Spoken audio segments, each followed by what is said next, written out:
The Nigerian military rescues some of the missing schoolgirls after a Boko Haram attack. But the government says there is no evidence that the girls were abducted. Local initiatives in Nigeria aim to improve cancer prevention and outcome by helping low-income communities access information and treatment. And there's a new high-tech weapon in the fight against extremism. Africa 54 starts right now. Good evening and welcome. I'm Vincent McCory. This is Africa 54. Nigerian authorities say some of the schoolgirls who were abducted since their school was attacked by Boko Haram terrorists earlier this week have been rescued by the Nigerian military. Up to 91 students were found to be absent after Tuesday roll call at the school. Reports on exactly how many girls were returned are sketchy. But according to a Reuters report, 3 parents and a government official say 76 were rescued. The missing schoolgirls were discovered at a border town between the states of the Yobe and Borno on Wednesday, 2 days after armed gunmen stormed the girls' science secondary school in the town of Dapchi in the northeastern state of Yobe. Nigerian police and the regional education ministry have denied abductions have occurred despite potential and other witness accounts, rather parental and other witness accounts that the girls are missing. Now, the State Ministry of Education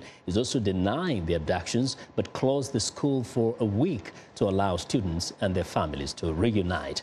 The terrorist group has used kidnapping as a weapon of war, abducting thousands of women and young girls, in addition to boys and men of fighting age. Now, more than 2,000 Congolese refugees in Rwanda marched out of their Karongi camp in western Rwanda to protest a 25% cut that began last month in the rations provided by the United Nations Refugee Agency, UNHCR. The agency made the cuts, saying it faced funding problems. The refugees say soldiers shot at them and wounded at least 2 people on Tuesday as they tried to march out of their camp in protest. Anti-riot police surrounded at least 3,000 Congolese refugees who had camped at a UNHCR office overnight. They say they will continue to camp at the office until their grievances are met. Rwanda hosts some 174,000 refugees, including 57,000 people from neighboring Burundi who fled violence in 2015.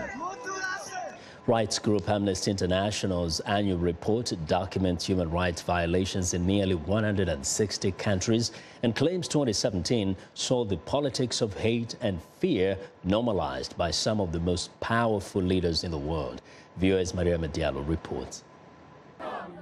Whether it's calling attention to the number of missing people under suspicious circumstances in Mexico or protesting for the release of prisoners of conscience around the world, Amnesty International has been championing human rights for nearly 6 decades.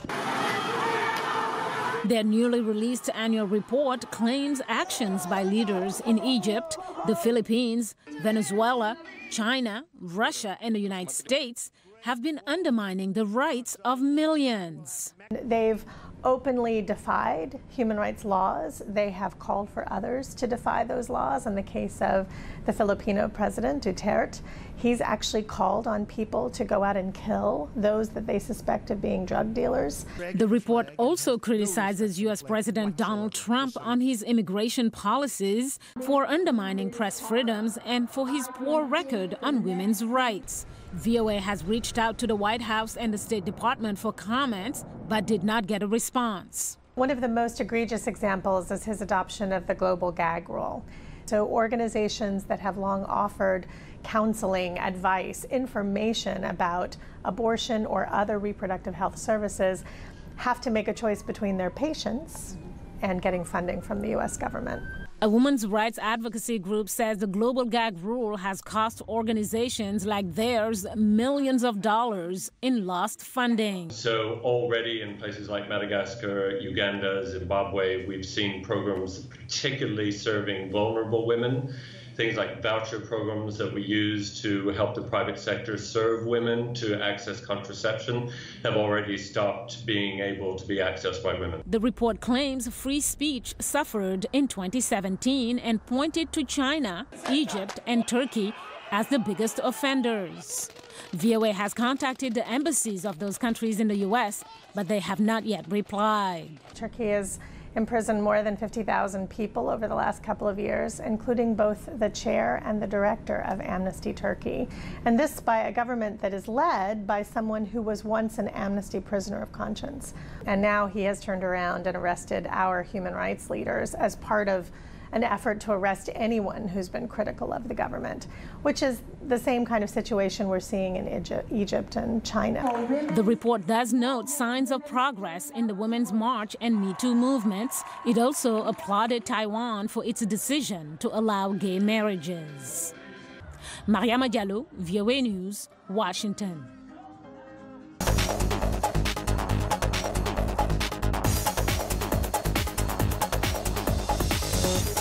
Well, business leaders in South Africa say they are ready to work with the new president, Cyril Ramaphosa, to revive the country's economy. Financial markets roared when he was sworn in last week. The South African rand hit its strongest levels in 3 years. Ramaphosa is also one of the country's richest politicians, and business owners say he's just what the economy needs. Africa 54's Heidi Adams-Fitzpatrick has more. Cyril Ramaphosa's election as president couldn't have come at a better time for Ndumiso Mdladlala. 5 years ago, he started a microbrewery in the predominantly black suburb of Soweto. Soweto Gold Breweries caters to those looking for a unique taste in beer, but the market for craft beer is fiercely competitive, and Mdladlala's business struggled. The economy was weak. Drinkers were battling job losses and high personal debt. Fewer people were drowning their sorrows in premium-priced alcohol. We've seen over the years the sluggish growth in the economy, and that has really affected our sales. And now with Mr. Ramaphosa coming in, we really hope the economy is going to grow fast. And with the economy growing fast, small businesses like ourselves can also grow at a much faster rate. Mdladlala is one of many entrepreneurs in South Africa pinning their hopes on the businessman turned president Ramaphosa. He took over from Jacob Zuma after a 9-year tenure punctuated by corruption scandals, policy uncertainty and stagnant economic growth. Ramaphosa's election has prompted a wave of optimism among South Africans hungry for change. He's been running big businesses in the past. He's sat in some of the big boardrooms.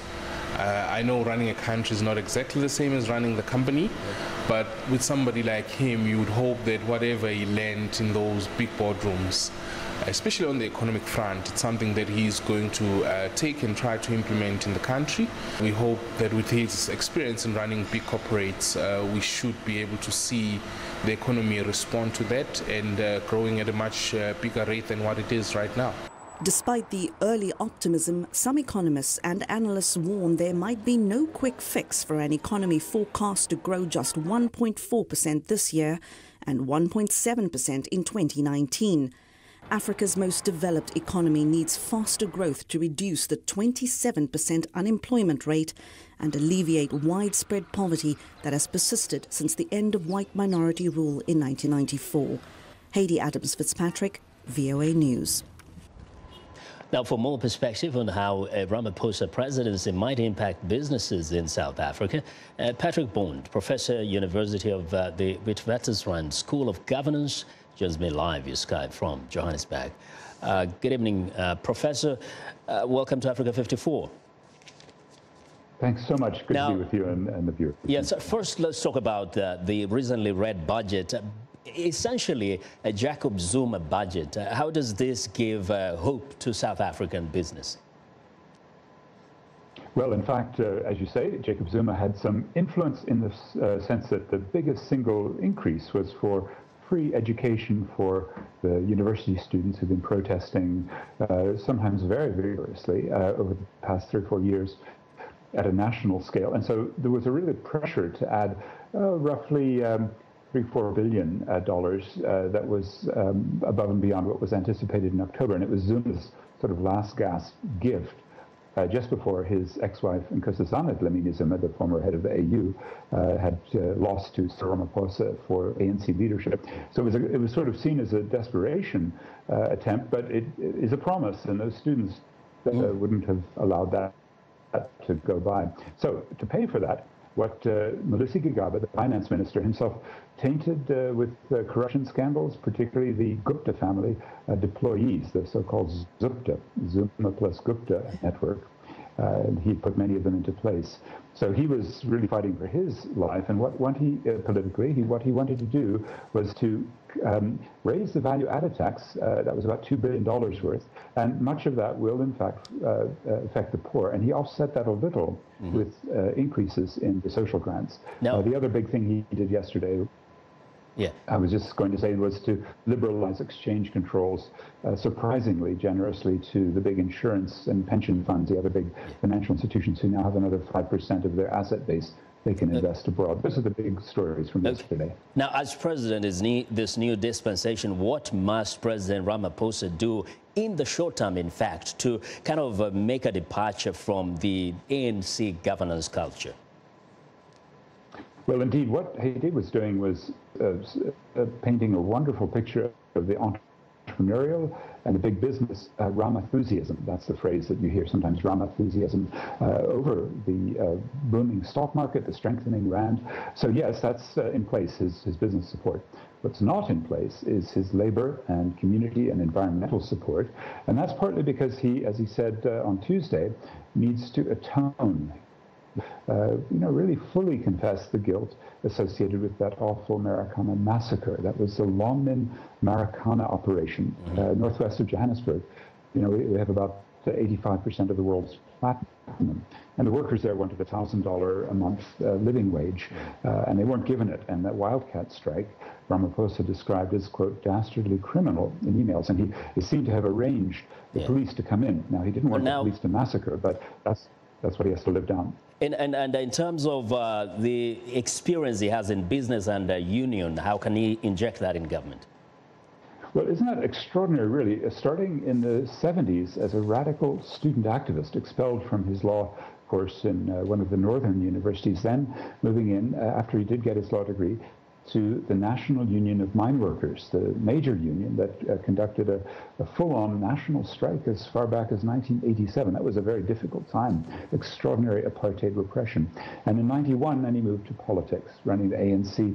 96, he hadn't won the deputy presidency, as Nelson Mandela had indicated he might. Thabo Mbeki got that. So he was in business. His first two ventures failed miserably. Not really his fault, it was the world economy. And then the big question remaining is, does Cyril Ramaphosa have a way to transcend the sleazy part of big business in the 2000s, Marikana and the MTN? Those are some of the big questions we still are waiting answers to. We'll definitely talk about those in the future. Thank you very much, Professor Bond. Thank you for your insight. That's Professor Patrick Bond, who is the University of the Witwatersrand School of Governance in Johannesburg, South Africa. Now, we want to know what you think about Africa 54 and the stories we covered. Join the conversation on Facebook. The address is Africa 54. We're also streaming our show live on Facebook. So check us out and share our show with your friends. And find me on Twitter at VOA Vince McCory. Now, coming up, a new initiative in Nigeria to combat cancer. Stay with us.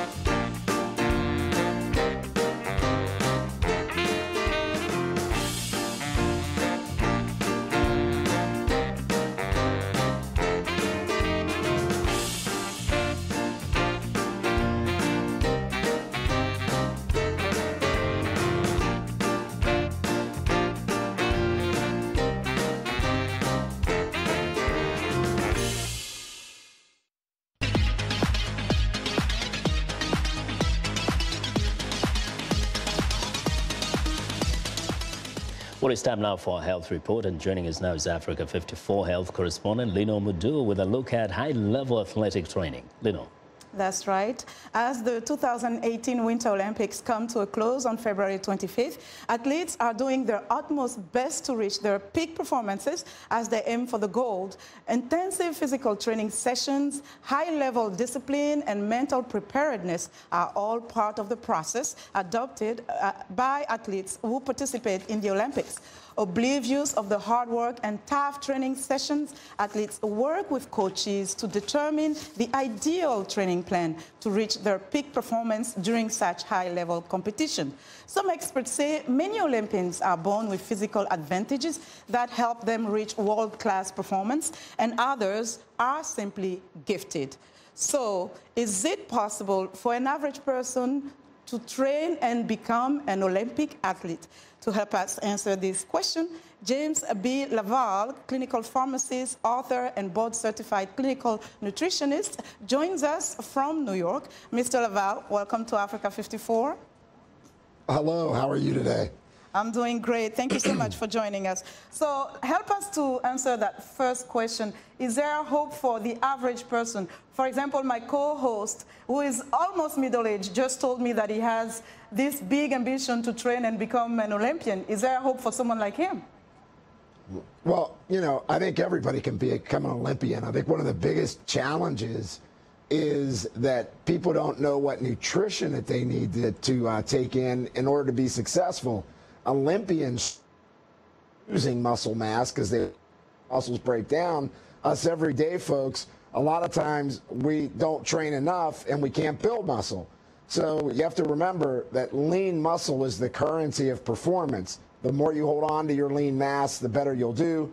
50% of all injuries in non-contact sports are due to imbalances in nutrition. Oh, wow. So tell us this. What is the difference in training when you are training a professional athlete as opposed to someone average?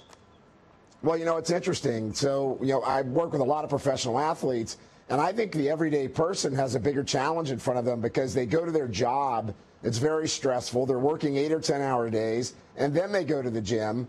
Many times for the professional athlete, their biggest challenge is the volume. You know, they're working out sometimes 3, 4, and the Olympic gymnasts I've worked out with sometimes 7, 8 hours in a day. And so their nutrition becomes very important because their body is burning through their nutrients. In contrast, for us everyday folks, the biggest problem that we have is that a lot of time the stressors of the day are really affecting our chemistry. So if you have a lot of stress hormones, your muscle tissue breaks down. And if you train a lot, that's a whole different problem because they burn through the nutrients that they need in order to repair for their next day of training. So there is such a thing as too much training? Yeah, I mean, the training, obviously, for the average person, I always recommend, you know, 45 minutes to an hour, 3 to 4 days a week is probably going to be adequate if they watch a lower carb diet. One of the biggest issues that people have is they've relied on in the past more higher sugar drinks in order to repair. There's a lot of innovation taking place now. Protein powder drinks, one particular ingredient called Velocitol, they can be added to proteins and it doubles muscle protein synthesis. That's really important because when I retain my lean muscle, I have less risk of injury, less risk of inflammation in my body. It's quite an innovative compound, actually, that's been shown to work in both men and women. So a lot of neat new innovations going on to help athletes achieve their goals. And very quickly, in 10 seconds, some quick tips for effective training in sports. I'm sorry, I didn't catch that. Some 2 or 3 tips, very quickly, to have a good sports regimen. Well, I mean, the big tips for people is they've got to get enough rest. You know, what I always tell athletes, it's not how long you train, it's how well you recover. People say you don't overtrain, you under-recover. The reality is that if you're training, even for casual benefit, you need to get an adequate night's sleep. You need to hydrate very well. And then getting enough protein in your diet, all are key to getting the results you're looking for if you're trying to maintain a certain level of performance. Okay, Mr. Laval, thank you so much for joining us. Thank you. And that was James Laval. He is a clinical pharmacist, author, and board-certified clinical nutritionist. Now, the World Health Organization says cancer remains the leading cause of death around the world. In Nigeria, a local initiative has been launched to improve prevention and outcome for reaching out to low-income communities. Perpetual Eze lives in a low-income neighborhood in Nigeria's capital city, Abuja. Eze is one of thousands of Nigerians who are fighting cancer with the help of drugs, but often struggle to access the treatment they need. She was diagnosed with breast cancer 2 years ago and says she was in denial for a long time.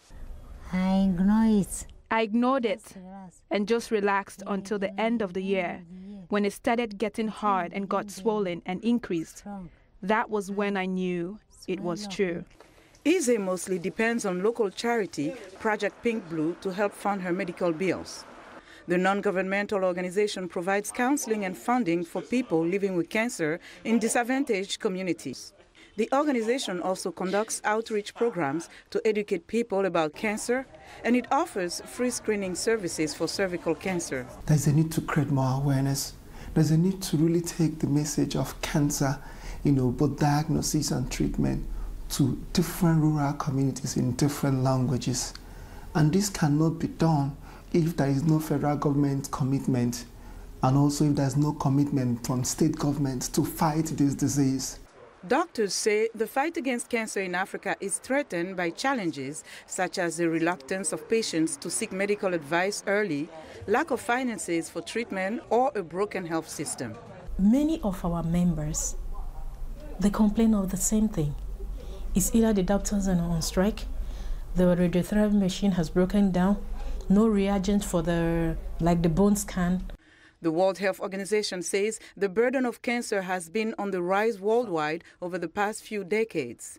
In 2012, 8.2 million people worldwide were estimated to have died from cancer. Approximately 70% of deaths from cancer occur in low and middle-income countries. Nigeria is no exception.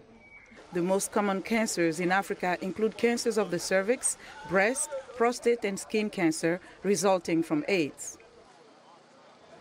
And February is National Cancer Prevention Month in the United States, and the American Institute for Cancer Research is renewing efforts to inform the public how lifestyle changes can significantly lower the risk of several of the most common types of cancer.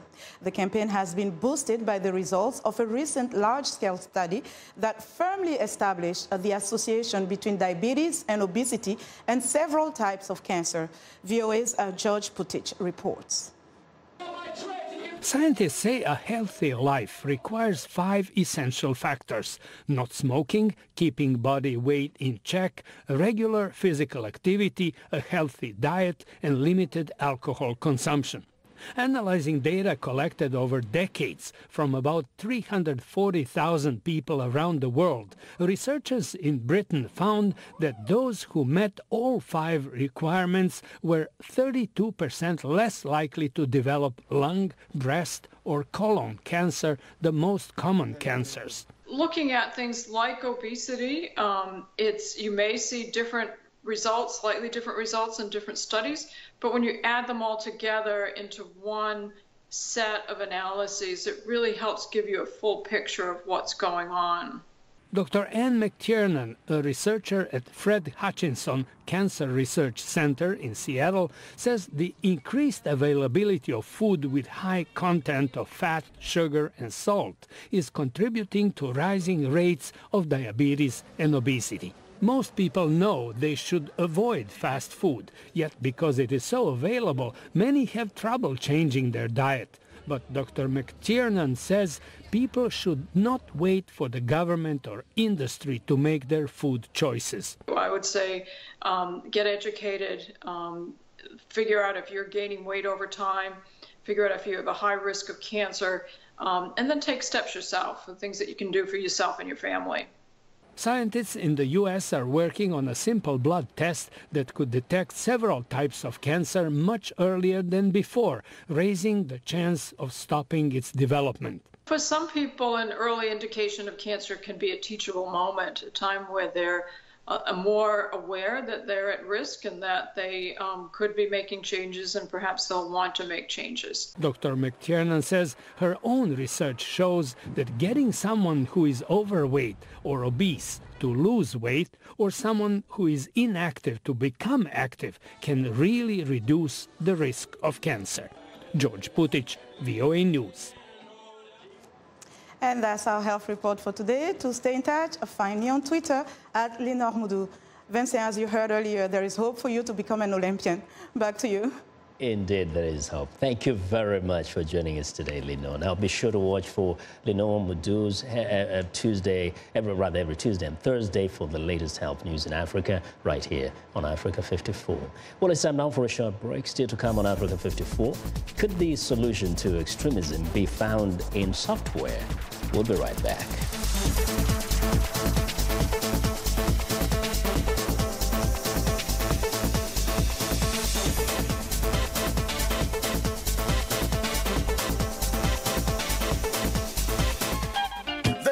Could be French, English, Portuguese, Bantu, Arabic. It is the beat. The African beat that counts. The beat does all the translations. It cuts across all languages and gives us the understanding that this is the African beat. It is so distinct and adhesive. It binds us together. African Beat on the Voice of America. For more information, visit our website at www.voanews.com/AfricanBeat.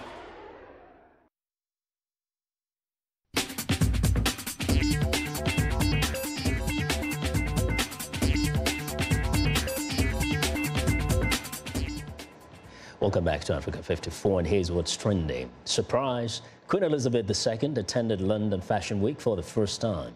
Wearing a dark egg blue dress and jacket, the 91-year-old monarch sat alongside Dame Anna Wintour, Vogue's editor-in-chief. They watched the show of designer Richard Quinn, who the Queen then awarded the inaugural Queen Elizabeth II Award for British Design. Quinn won the award for his use of bold prints.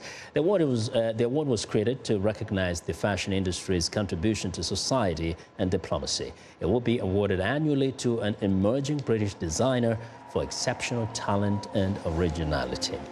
And finally, the artificial intelligence company behind an algorithm designed to identify extremist videos says the software would make it possible for one person to moderate all the videos uploaded to YouTube or Facebook in a single day. London-based ASI Data Sciences algorithm identifies subtle patterns in the video that distinguishes extremist content from everything else on the internet. But the company will not reveal any more details than that. The software is designed to fit into the upload workflow of a video platform, allowing even the biggest players to moderate their content. And that's what's trending today. And that's our show.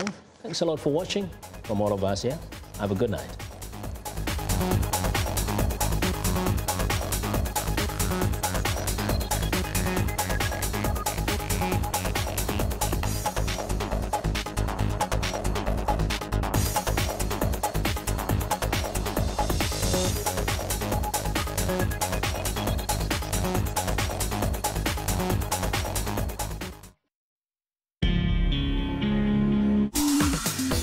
Welcome to English in a Minute. Liquid boils when it is heated to a certain temperature. Boils down to this. So Jonathan and Anna are probably talking about cooking. Or are they? I got a job offer. That's great. Congratulations. Thanks. But the job is in California. All my friends and family are here in DC. Look,